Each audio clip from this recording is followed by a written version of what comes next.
सभी साथियों को जय जोहार। मेरे वक्तव्य शुरू होने से पहले मैं ये जो धरती है, बासिया सरपोटा की धरती को नमन। इस मंच पे जो जिनकी प्रतिमाएं लगी हैं, इन सारे महापुरुषों को मेरी ओर से नमन करना चाहूंगा। जिस महान व्यक्ति ने हमारे भारत देश का एक महान संविधान बनाया है, विश्व का सबसे बड़ा जो लिखित संविधान बनाया है, बाबा भीमराव अंबेडकर जी को नमन। उस संविधान में आदिवासी समाज का प्रतिनिधित्व करने वाले जयपाल सिंह मुंडा जी को नमन। और इस आदिवासी इलाके के अंदर जब राजा रजवाड़ा अंग्रेजों का जो शासन चलता था, उस दौरान एक भुखमरी चलती थी। तो रॉबिन हुड पांडे के नाम से जो अमीरों को लूट के गरीबों को, जो भुखमरी से जो मर रहे थे लोग, उनको खिलाने का काम करते थे। उन रॉबिन हुड पांडे टाटिया मामा को नमन करना चाहूंगा। इस पूरे इलाके में अगर भक्ति के क्षेत्र में बात करें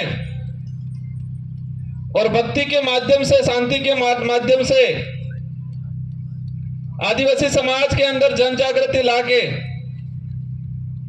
अंग्रेजों और राजा रजवाड़ों की गुलामी से बाहर लाने का काम किया, गोविंद गुरु महाराज को भी नमन करना चाहूंगा।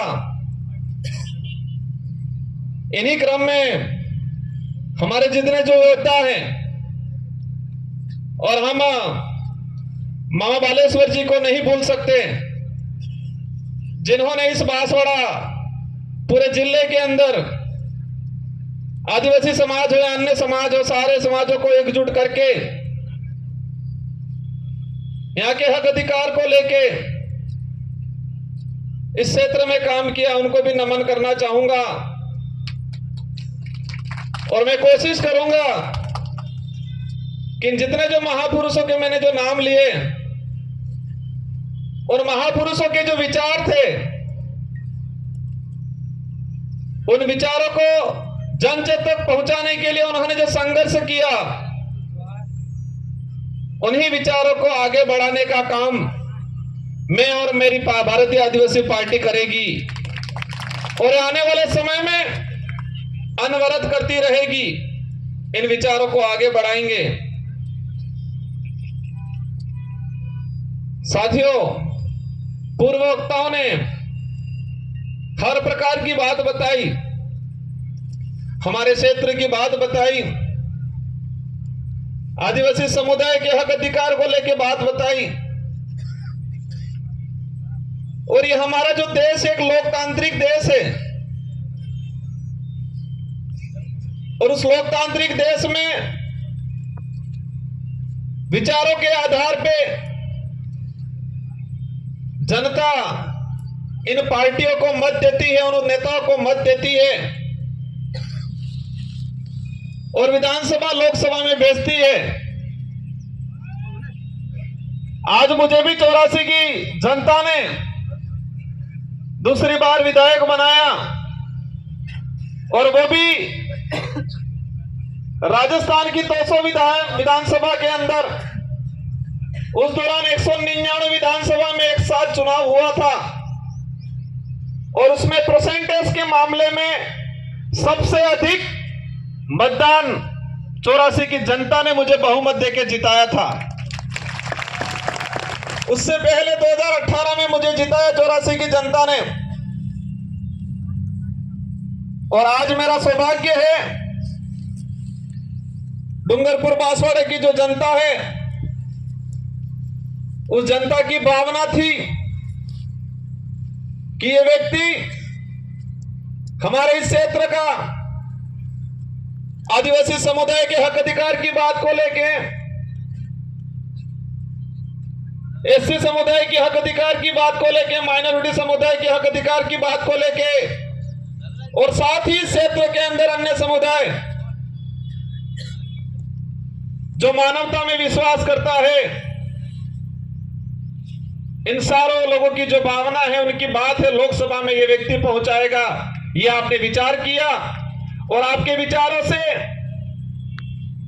हमारे पार्टी की जो सिलेक्शन प्रणाली है, इस भारत आदिवासी पार्टी में हाईकमान नहीं होता है, और इस पार्टी में हाईकमान आम जनता, आम कार्यकर्ता होती है।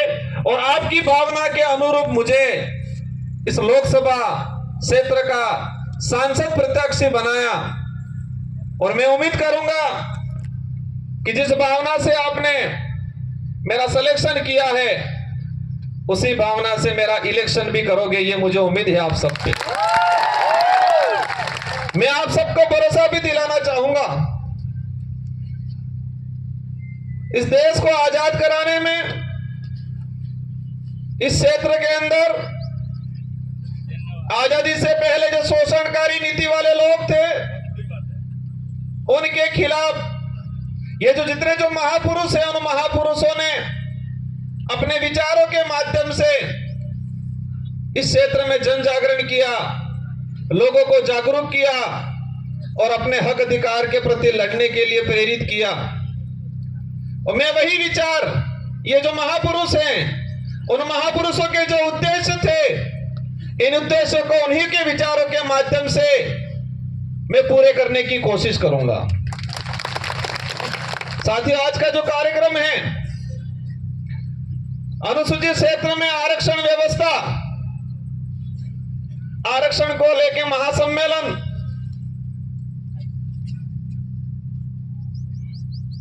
ये जो शब्द है, ये शब्द आते ही कई सवाल पैदा करता है अपने दिमाग में कि हमारा देश का संविधान लागू हुआ 1950 को,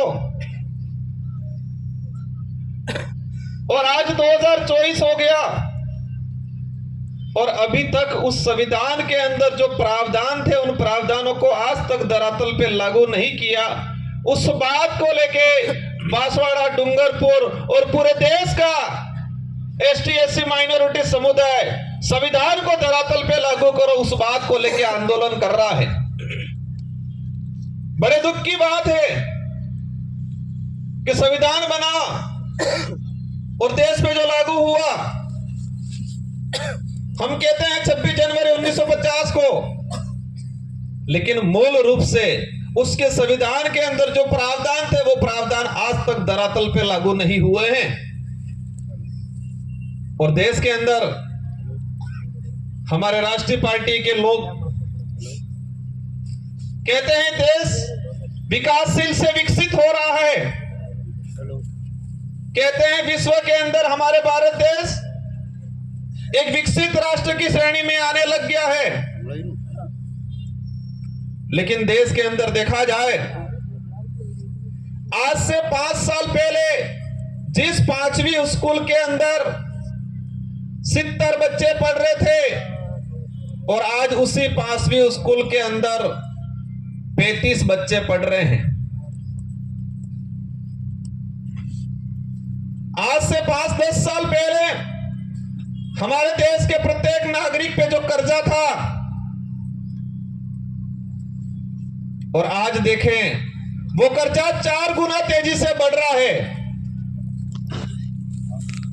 आज जो कुपोषण का जो स्थिति है, आज से 5 साल पहले जाएंगे तो इतना कुपोषण नहीं मिलेगा जितना आज कुपोषण है।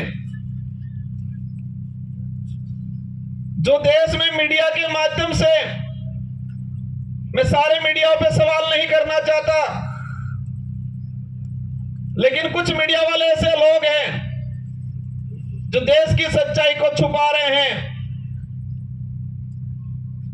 और पार्टियों के इशारों पे, सरकारों के इशारों पे इस देश के लोगों तक गुमराह करने वाली बातें फैलाई जा रही है। इस देश के लोगों को अंधकार में रखा जा रहा है, और हम देश में वर्तमान देख सकते हैं। मेरा वक्तव्य, हमारे पूर्व वक्ताओं ने कहा हमारे समाज के कुछ पढ़े लिखे अधिकारी कर्मचारी कहते हैं, हमारे समाज के जो नेता कांग्रेस बीजेपी में दिग्गज बने हुए हैं वो कहते हैं आरक्षण पूरा मिल रहा है। कोई कहता है आरक्षण की जरूरत नहीं है, कोई कहता है कि आरक्षण मिलना था मिल गया और फालतू गुमराह कर रहे हैं। हमारे क्षेत्र की जनता विचार करती है, हम कहते हैं आरक्षण मिलना चाहिए, वो कहते हैं आरक्षण मिल गया, कोई कहता है आरक्षण पूरा मिल रहा है। और हमारे क्षेत्र की जनता कंफ्यूज रहती है कि हकीकत क्या है। हमारा पढ़ा लिखा बेरोजगार युवा वो भी कंफ्यूज रहता है कि आरक्षण क्या है। और दुख की बात यह है कि हमारे पाठ्यक्रम में बेमतलब की चीजें डाली जा रही है। अगर देश के अंदर आरक्षण को लेकर जो चल रहा है, कुछ लोग कहते हैं भ्रमित किया जा रहा है। देश के आरक्षित वर्ग को, युवाओं को अगर क्लियर करना चाहिए था तो संविधान के अंदर जो आरक्षण व्यवस्था रखी गई है उसको हमारे पाठ्यक्रम में लागू कर दिया होता तो आज हर युवा को पता होता कि मेरा रिजर्वेशन संविधान के अंदर इतना है, शेड्यूल एरिया में इतना है, नॉन शेड्यूल एरिया में इतना है। लेकिन होता क्या है, वो आरक्षित वर्ग का युवा आरक्षण को जान जाएगा, समझ जाएगा, संविधान में प्रावधान क्या है समझ जाएगा, तो वो सवाल खड़ा करेगा उन राष्ट्रीय पार्टियों से, उन नेताओं से जो आते हैं कहते हैं कि राम के नाम से वोट देना। कहते कि नहीं कहते हैं? इन लोगों ने कभी ये नहीं कहा कि बेरोजगारी खत्म करेंगे, बेरोजगारी खत्म करने के नाम से वोट देना, ये बोला उन्होंने? इस क्षेत्र में शिक्षा में गिरावट हो रही है, शिक्षा के क्षेत्र में हम काम करेंगे, इसके नाम से वोट देना, ये नहीं बोला। और इस देश का दुर्भाग्य है कि इस देश में ऐसे नेता पैदा हुए हैं जो खुद के समाज का तो भला नहीं किया, लेकिन जिस पार्टी का खाया, जिस पार्टी में पद प्राप्त किए, उच्च ओहदे पे गए, उस पार्टी के भी नहीं हुए। जिस पार्टी के अंदर गए हैं उनको कहना चाह रहा हूं कि जो व्यक्ति उनके समाज का नहीं हुआ, जो व्यक्ति उसकी पार्टी का नहीं हुआ, वो तुम्हारा कतई नहीं हो सकता है।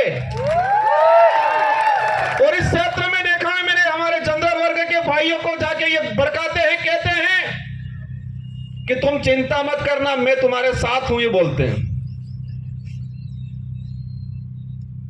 तो हमारे उन भाइयों को भी कहना चाहूंगा, जो खुद के समाज का नहीं हो सकता है वो आपका कभी नहीं हो सकता है।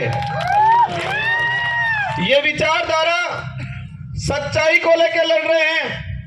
ये विचारधारा हम कहते हैं हम आदिवासी समाज में पैदा हुए हैं, मेरा पहला फर्ज बनता है कि मैं मेरे परिवार के लिए, मेरे समाज के लिए बात रखूं। साथ ही क्षेत्र के अंदर हमारे एससी समुदाय के भाई हैं, माइनॉरिटी समुदाय के भाई हैं, इसके अलावा किसी भी वर्ग का गरीब भाई है, उसकी कोई भी बात होगी, कोई भी समस्या होगी, उसका निराकरण करेंगे हम लोग। और ये देख सकते हो हमारे 84 क्षेत्र के अंदर हर व्यक्ति ने हमको मत दिया और मुझे मेरी विधानसभा में प्रचार करने की जरूरत नहीं पड़ी थी। हमारे कार्यकर्ताओं ने मोर्चा संभाल लिया था और हाईएस्ट मत जो राजस्थान में टॉप 2 में लाके रख दिया मुझे। आरक्षण व्यवस्था को लेकर कुछ आंकड़ा मैंने क्लियर किया है, अलग अलग डिपार्टमेंट की भर्तियों का, लेकिन इस मंच के सामने ही हमारे खाकी वर्दी वाले भाई दिख रहे हैं, इसलिए मैं उनके डिपार्टमेंट का कुछ आंकड़ा बता दूंगा।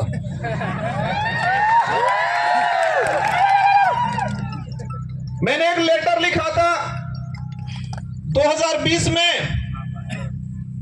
कि अनुसूचित क्षेत्र के अंदर आरक्षण व्यवस्था को लेके 2013 के अंदर जो अधिसूचना जारी की है वो इस क्षेत्र के लिए काला कानून है, ये वर्ड यूज किया था मैंने अनुसूचित क्षेत्र के 1700 सरपंचों को पत्र लिखा था, सारे एमएलए एमपी को पत्र लिखा था, पूर्व एमएलए प्रधान को पत्र लिखा था मैंने 2000 के करीब लेटर लिखे थे और उस लेटर में हेडिंग लिखी थी कि 2013 की अधिसूचना आदिवासी समुदाय के लिए काला कानून है, ये वर्ड यूज किया था मैंने।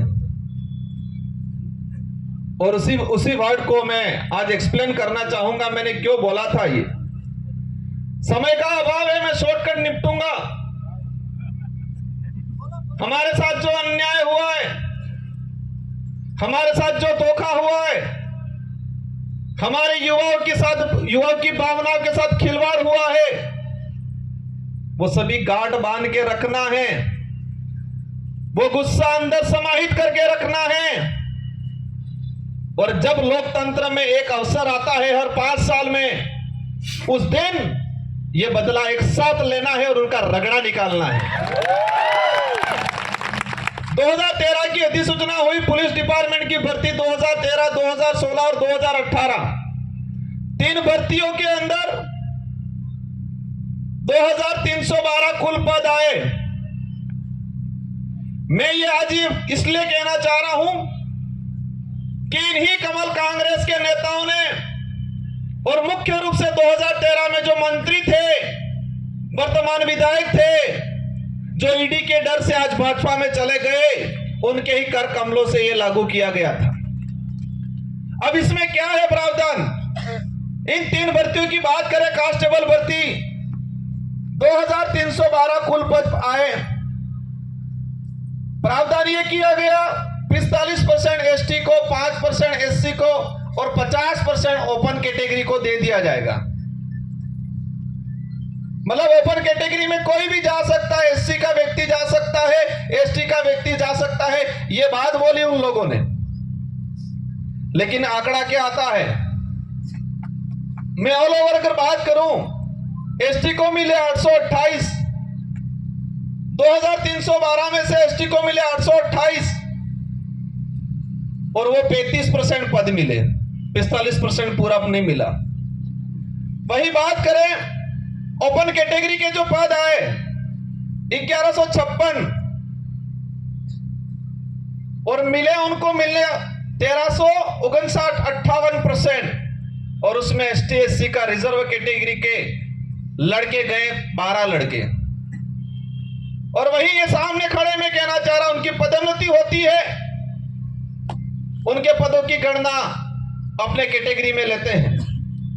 और कुछ नेता कहते हैं, ये बात इसलिए एक्सप्लेन कर रहा हूं मैं, हर व्यक्ति को अपना हक मांगने का अधिकार है। एक बाप के अगर 4 बेटे हैं, 3 बेटों के साथ अन्याय होता है और एक बेटा ही सारी जमीन लेके खड़ा खाता है, तो क्या 3 बेटे आवाज नहीं उठाएंगे? तो इस क्षेत्र में हमारा अन्य समाज का व्यक्ति रहता है, उनसे भी कोई दुश्मनी नहीं है, उनकी भी वाजिब मांग को हम रखेंगे। लेकिन हमारा फर्ज बनता है, जिस सर्टिफिकेट लगा के हम यहां पर आए हैं, उस सर्टिफिकेट के आधार पर एमएलए एमपी बनते हैं, तो उस समझे समाज का सर्टिफिकेट लगाया है, उस समाज के हक अधिकार के लिए अगर हम नहीं बोलते हैं तो कौन बोलेगा? इस आधार पर इन पुलिस भर्ती का अगर देखा जाए तो हमारे लड़कों का 300 से 300 पद के आसपास नुकसान हुआ। उस मां पे क्या गुजरी होगी जिस मां ने बच्चे को अपनी जमीन, अपने जेवरात गिरवी रख के बच्चे को पढ़ाया होगा, उम्मीद की होगी मेरा बच्चा पुलिस कांस्टेबल की तैयारी कर रहा है, नौकरी लगेगा। लेकिन इस प्रकार की अधिसूचना के कारण वो बच्चा आज नौकरी नहीं लगा और वो बच्चा आज गुजरात में जाके मजदूरी कर रहा है और उस मां के सपने अधूरे के अधूरे रह गए। ये लड़ाई उनके लिए है, सूद समेत वसूल करेंगे। और ये किसी समाज को हम दोष नहीं देना चाह रहे हैं, हम दोष उस नेताओं को देना चाह रहे हैं जिन्होंने अपनी पेटियां भरने का काम किया, टिकट लेने का काम किया और इतना कमा लिया कब ईडी के डर से भाग गए। गजब सुनता हूं मैं, एक दिन कहते थे हम पे आरोप लगाए और फिर बाद में 2 दिन बाद कहते हैं ये तो जुमला था, कहते हैं कि मोदी ने जुमला दिया था और आज कहते हैं कि मोदी के विजन से प्रभावित होके गया हूं। मोदी जी के जुमले के विजन से प्रभावित होके गए हैं, इसका मतलब ये क्लियर है कि वो भी जुमलेबाज से कम नहीं है। हमें उनसे भी पर्सनली कोई लड़ाई नहीं है, उनके कोई जमीन का बंटवारा हमारा नहीं है, लेकिन उनको इस क्षेत्र की जनता ने बड़ा लीडर माना था। हमारे बड़े बुजुर्गों ने आशा रखी थी उनसे कि ये नेता है बड़ा, हमारे लिए, हमारे क्षेत्र के लिए कुछ अच्छा करेगा। इन आशाओं पे पानी फेरने का काम किया है। मुझे कई जगह से जानकारी मिली, बुजुर्ग लोग जो रात दिन उस आदमी के लिए, उस पार्टी के लिए घूमते थे, खुद का पैसा खर्चा करके इन लोगों ने कई जनों से दुश्मनी ले ली उस व्यक्ति की वजह से, उस पार्टी की वजह से, और आज बेचारे वो बुजुर्ग लोग रो रहे हैं। आपको चिंता करने की जरूरत नहीं है। पूरे देश के अंदर यही भारत आदिवासी पार्टी है जो सच्चाई को लेकर लड़ने का काम करेगी। और आप देख सकते हो, उदयपुर संभाग की बात करें कि कांग्रेस कभी नहीं बात कर रही है कि शिक्षा अच्छी मिलनी चाहिए, स्कूलों में व्याख्याता लगने चाहिए, बेरोजगारी खत्म होनी चाहिए, हमारा अनाज जो पक रहा है उसको एमएसपी रेट मिलनी चाहिए, बात नहीं करेगी। बीजेपी भी वो बात नहीं कर रही है। बीजेपी तो कह रहे हैं मैं किसी भगवान या किसी धर्म का विरोधी नहीं हूं, लेकिन जो धर्म के नाम से, भगवान के नाम से वोट लेके राज करने का काम करते हैं, ऐसे लोगों का मैं घोर विरोधी हूं और विरोध करता रहूंगा। यहां पर हुआ था, जिनको आज हम ज्ञापन देने जा रहे हैं, ये माही विस्थापित होके लोग कटेनावर में, ये माही डैम से विस्थापित होके लोग प्रतापगढ़ में रह रहे, आपके आसपास तो रह रहे।